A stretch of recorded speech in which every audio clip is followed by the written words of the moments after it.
Marduk does a lot of damage, but are you actually going to get to deal that damage, or is it one giant hickory glazed honey dick? Well, let's talk about it. We spoke about Armor King yesterday, and it was really easy because you look at the character and everything is good, so you conclude that the character must be good. But with Marduk, it's not that straightforward. It's honestly a pretty weird and unique and funky character.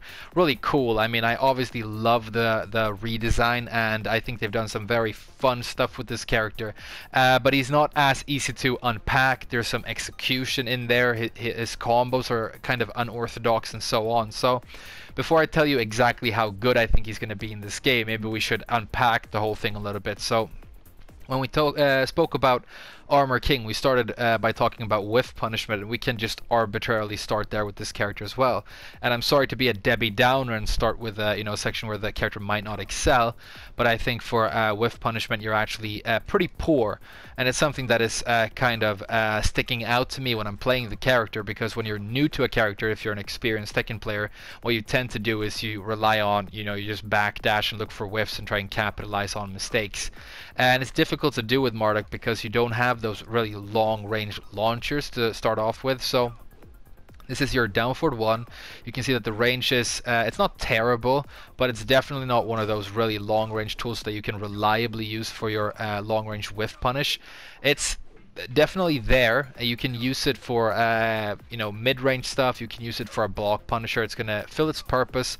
When you want to mix in a mid launcher at the close-up, it's really good. But for whiff punishment, I don't really see it. And then the other launchers that you have, up forward 1+2, slightly better range, but it's on the slow side. It's not amazing. This is kind of slow. So launching from a range is probably not a huge strength of the character, unfortunately. And then the other kind of whiff punisher that you see a lot from a spaced out position is when you have those explosive moves that close the gap really well and go in on your opponent and then knock them away and down. So you have forward 2 from Gigas is a very good example, and that's the character that I think Marduk gets to compare to a lot. The similarities between the characters are very superficial, by the way. They play completely differently. They are in completely different directions, even though they share some animations. But he doesn't have a move like that. The 4-4-2-1 from Miguel, 4-4-3 from Caterina. One of those moves where you just jump in, knock the opponent down.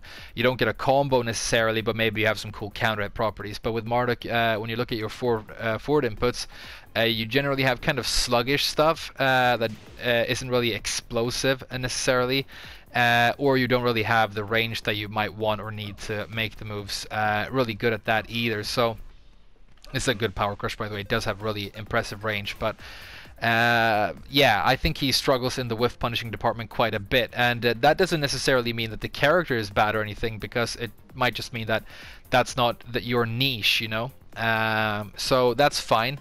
Let's leave that for now and consider some other aspects of the character. Well, if we go up into well, I guess one thing we could talk about if we're talking about defensive play anyways, have a look at the punishment, and I think he has decent stuff.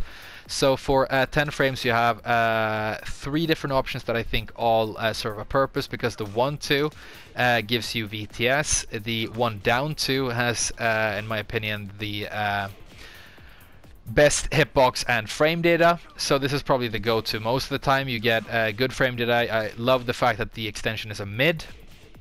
And then the 2-1 is max damage, right? So you have good stuff for 10. It's not amazing. There are plenty of characters in this game who get more damage, who get knockdowns, who get wall splats for 10. Well, not plenty of characters, but there are quite a few.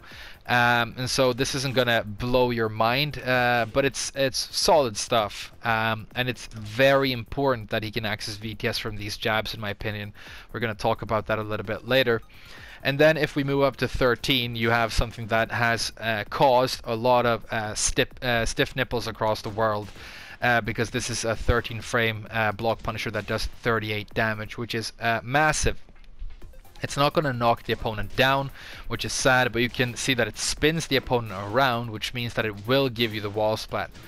And that's very good. It's important that it does that, because you can discourage your opponent from using -13 or more when their back is to the wall, and you have a very fast punisher right there for the wall splat. So Honestly, while I agree that this is very, very good, it could have been a lot better. It's not as amazing as you might think. Again, the damage is definitely great, but would you, I mean, I was thinking about this yesterday, would I have sacrificed some of that high damage to get a knockdown, even in the open, right here? And I think I might have, and if you look at Miguel, he has his new 3-4, which is a great Punisher for him, and that will give him a knockdown, as well as the wall splat, and it only does slightly less damage. So while this is very good, and you need to collect this every time you get the chance, every time you block a hop kick, basically, it's I would have loved it to actually knock down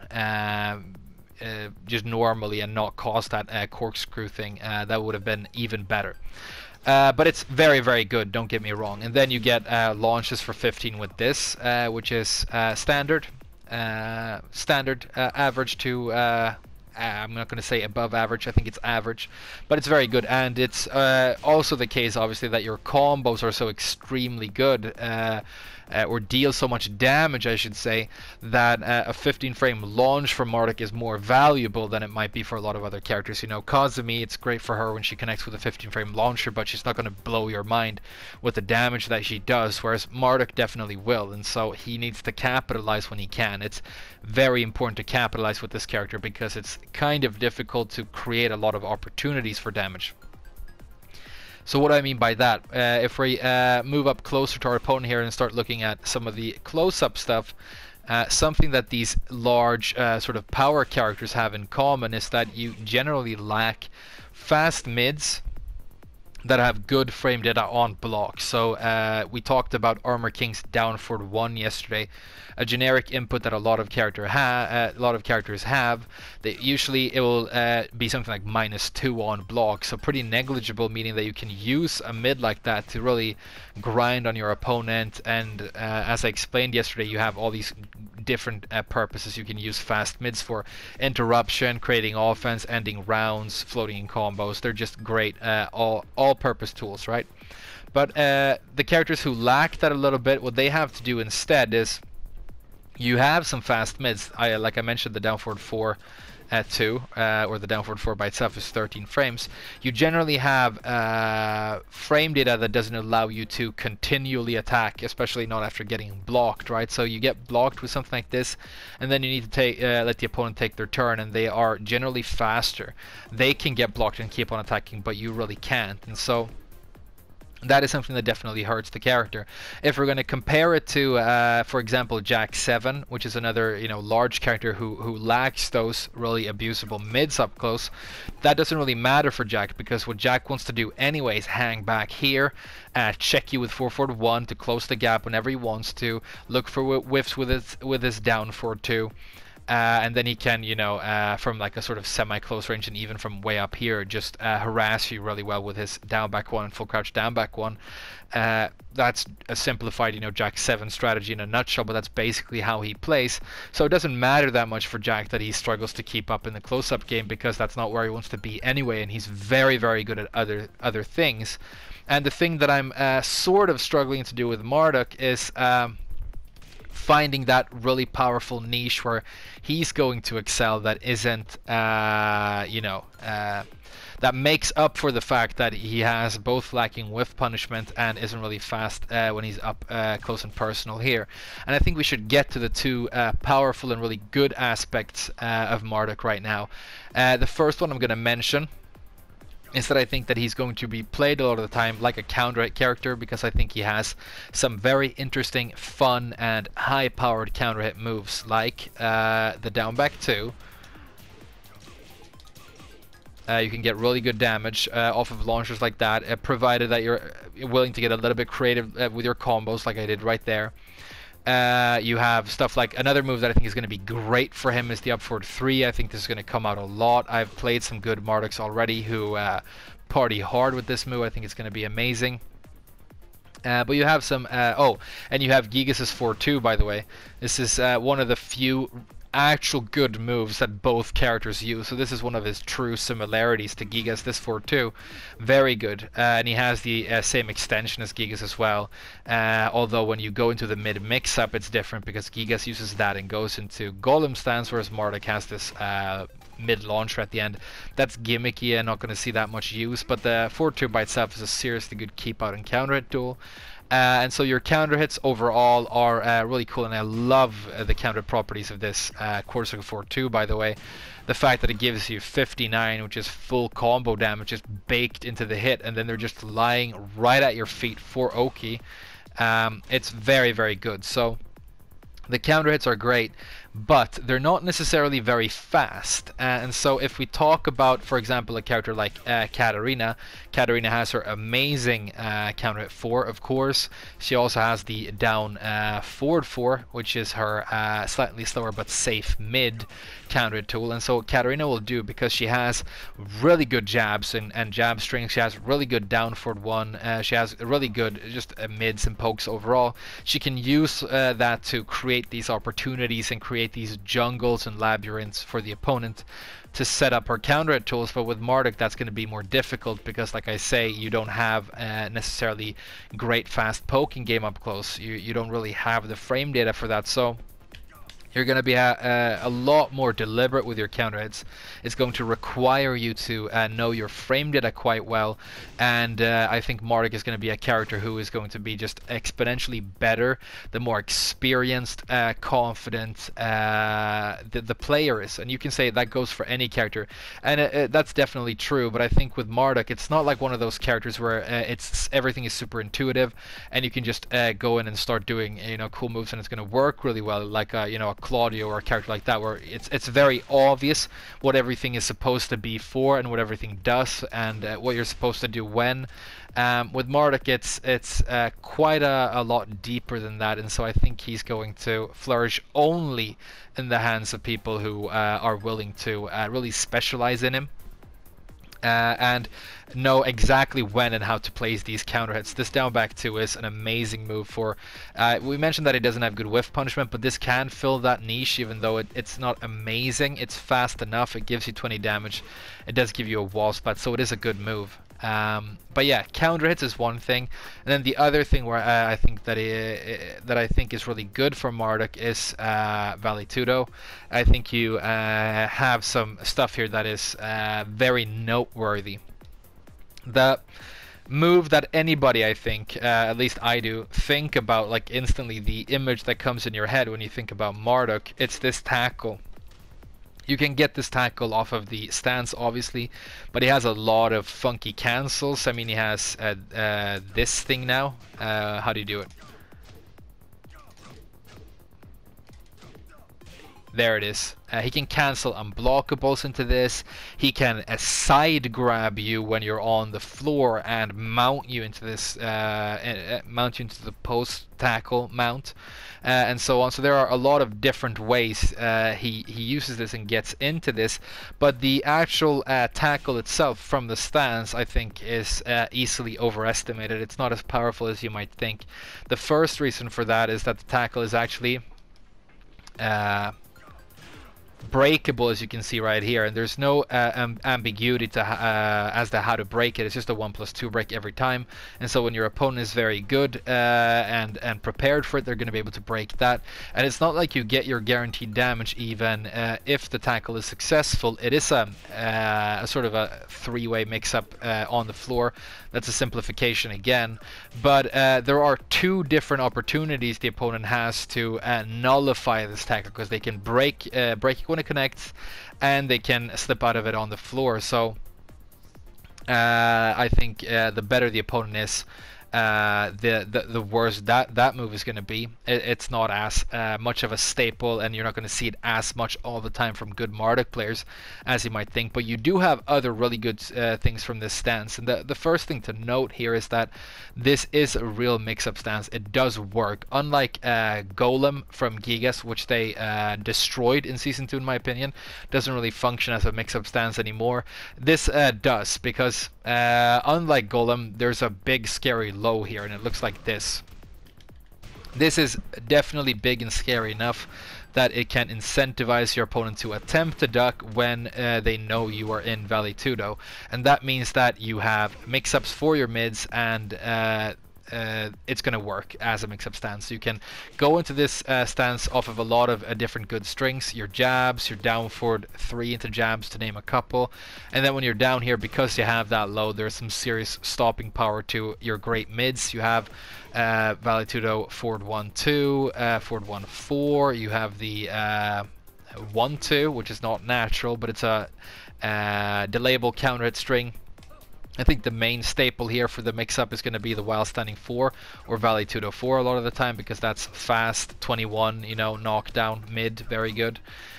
So really nice. The low here, while it is really sexy, it's extremely launch punishable. You don't have the choice as to whether or not you want to do that second hit follow-up. Your opponent has enough time to go get a coffee, take a piss, come back, and then launch you when they block this. So it is very dangerous to use. And if you compare that to something like Miguel's lows out of Savage, you know that his main one is down back 3, which only tears a chunk out of the opponent. It has great range and tracking, and then you get a knockdown on counter hit for guaranteed damage. So it is a chunky enough low that it's scary, and the stance becomes scary, but he also doesn't have to commit to something ginormous that is always going to get him launched for the low.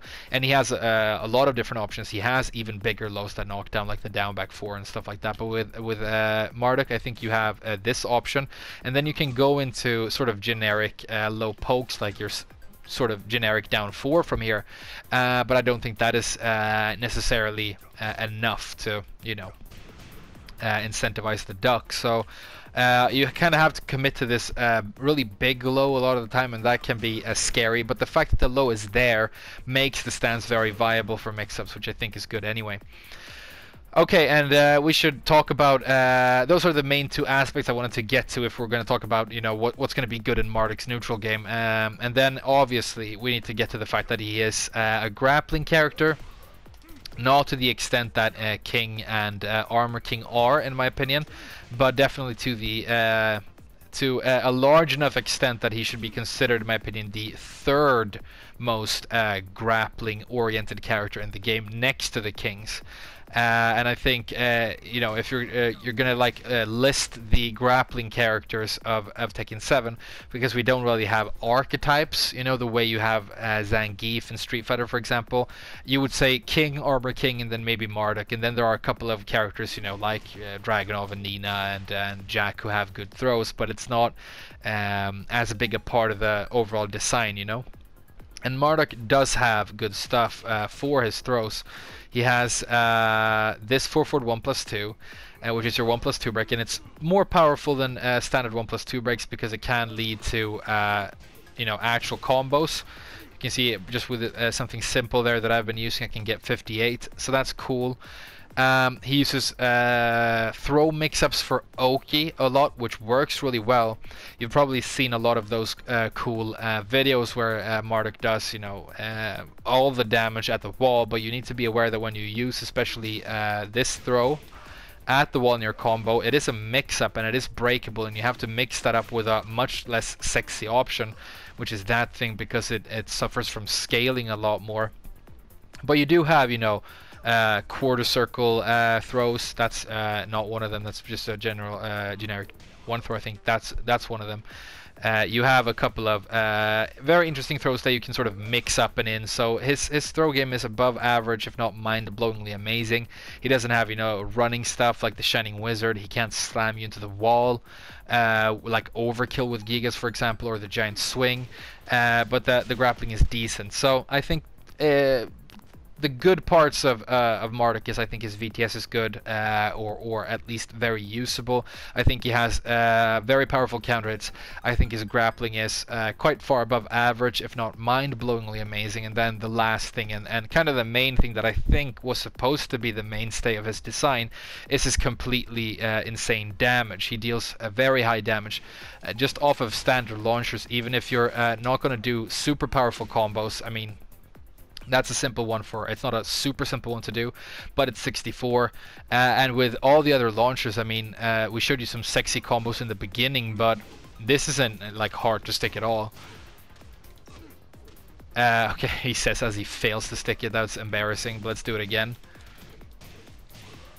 You need to delay it a little bit. There we go, and then you can get like that for the wall combo. So that's 100, you know, off like a normal launcher. So he does kind of push the envelope a little bit in terms of his combo damage. But what I'm worried about is like, you know, a combo that never starts always deals 0 damage, so it doesn't matter, right? So does he have the tools to set up his launches and to create large enough opportunities that he will be able to capitalize on that really high damage? The answer to that question is either yes or no, and it might be either yes or no. I can't really tell yet, but that's going to determine, in my opinion, whether or not he ends up being kind of a lowish tier character or really quite good. There's a character known as Astaroth in Soul Calibur. I don't know if you play that game, but Astaroth is so slow compared to a lot of the other characters that they can bully him forever up close, and it's very hard for him to get breathing room. But anytime he does, he can snowball that into so much damage that he usually tends to come back. So he's a very comeback oriented character, and I think Marduk is going to be very similar, especially because his rage drive does all that insane damage, and the rage is, you know, obviously a comeback mechanic. You have to be at low health to capitalize on it. So I think, like I said a little bit earlier, I think Marduk is only going to be good in the hands of good players, which means that he's not going to enjoy as much popularity as the characters in the game who are extremely good, you know, no matter how you use them, because of their simplicity. They have inherent simplicity. Marduk has a little bit of execution, so he can be a little bit difficult to execute with, but his strategic difficulty is even bigger, you know. You have to be kind of smart to play this character well, probably. And so, if we're going to get to my conclusion here, how good do I think the character is? It's difficult to say, unlike Armor King, but I'm going to go ahead and say that I think he's going to be somewhere between low tier and mid to upper mid tier. He's not going to be in the absolute bottom tier with you know, his brother Gigas. He might, it's possible, and I'm sorry Marduk players and everybody out there who's super excited about this new cool character and loving him, but there's a small possibility in my mind that Marduk might eventually end up being considered really quite weak, but there's also a possibility that he will be considered really quite strong and sort of a solid mid-tier character. That requires that you commit to learning all this cool stuff, like, you know, positioning your opponent in certain angles on the floor, doing throw mix-ups for Oki, placing slow but powerful counter hits, executing combos. With your combos, you're going to have to choose, do I want to go for max damage or do I want to go for the wall? You don't have that Caterina style simplicity where your best damage combo and your best wall carry combo are the same combo. You know, you're going to have to make a lot of choices with this character. So yeah, my conclusion is, I'm going to, you know, I have to be specific for the video not to be useless. I'm going to say low to low mid is going to be like my temporary verdict, but definitely cool, definitely strong enough that you shouldn't be discouraged from using him if you're really liking him. And even though he might not have the explosion in popularity and power that you see in Armor King, I actually kind of love the fact that there are weird, unique, powerful, and fun characters like this showing up that break the mold and do their own thing. And even though you might not be as high tier as Armor King, if you choose to play this character instead of Armor King, I might actually, just as a fellow player, respect you a whole lot for it. So that's my conclusion. I hope the video was enjoyable enough, even though it was a little bit all over the place. But you can kind of tell that I'm on the fence about this character because I think he's a little bit difficult to talk about. So I'm very interested to hear from you guys. I mean, I've seen people out there in my comments who say that they think he's broken good and like completely amazing, and people who say quite the opposite as well. So definitely weigh in and don't get too hung up on my opinion, but maybe, you know, the point of the video is consider some of the concepts that I brought up and think about them when you're considering Marduk for one of your new characters. But thank you so much for watching the video. I really enjoyed making this one, and there's more Tekken stuff on the way. So I'm gonna say bye for now, but I'll see you guys again very soon.